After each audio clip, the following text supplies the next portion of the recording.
Welcome back to the deep dive. You've probably heard it a million times, right?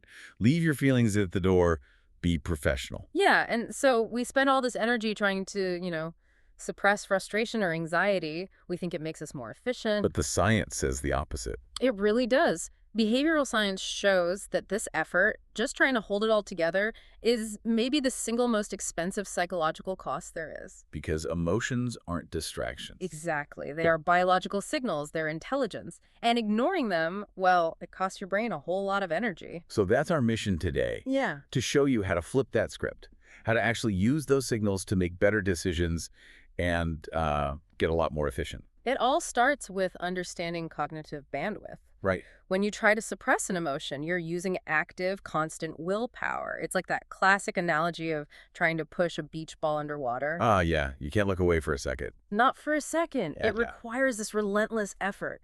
And that effort is brain energy. And if your brain is focused on holding that emotional beach ball down, something else has to give. Precisely. Research shows that when you're maintaining that, that calm mask, your memory, your comprehension, your decision-making, it all takes a significant hit. So your brain is basically too busy managing the internal stuff to focus on the project in front of you. It is. It's dedicating all its resources to the facade. And then you get the rebound effect. The kicker. Yeah. The emotion doesn't just go away, it gets compressed. And we all know that person who's just totally calm for months, and then, boom, they lose it over a printer jam. Right, so high efficiency comes from releasing pressure, not building it up. That's the key. So if suppression is out, what do we actually do? Method one. Method one, emotional labeling.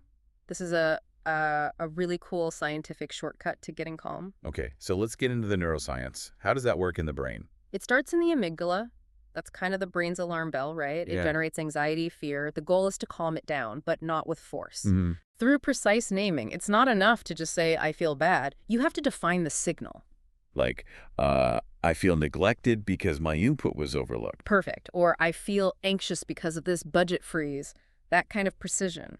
But wait a minute, in a high-pressure moment, doesn't stopping to name the feeling, doesn't that actually slow you down? That's the amazing part. Insights from UCLA show that just the act of labeling, of putting specific words to the feeling, it activates your prefrontal cortex. The rational part of the brain. The rational part. And that activation doesn't just distract you, it physically suppresses the amygdala's overreaction.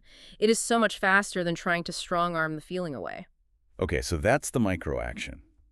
But what about when emotions feel completely overwhelming? For that, we need a full framework. That brings us to method 2, the RAIN practice. R-A-I-N? Yep.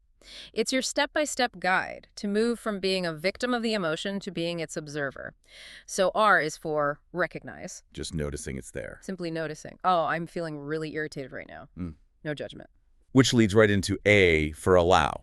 You accept it. Yeah. You don't fight it. It's like the weather. It just is. Mm-hmm. And then comes I for investigate. This is where you get curious. Curious how? You ask, where do I feel this in my body? A tight chest. And more importantly, what is this emotion signaling to me?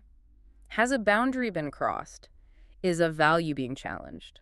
And that brings us to N, which I think is the hardest one, non-identification.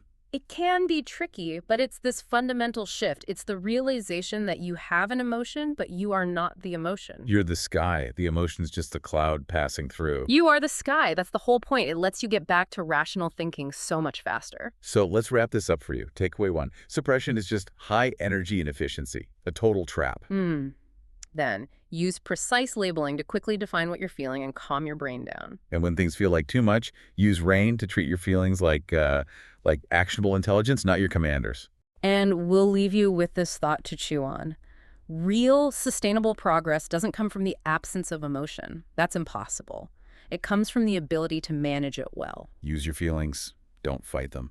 Thanks for diving deep with us. We'll talk to you next time.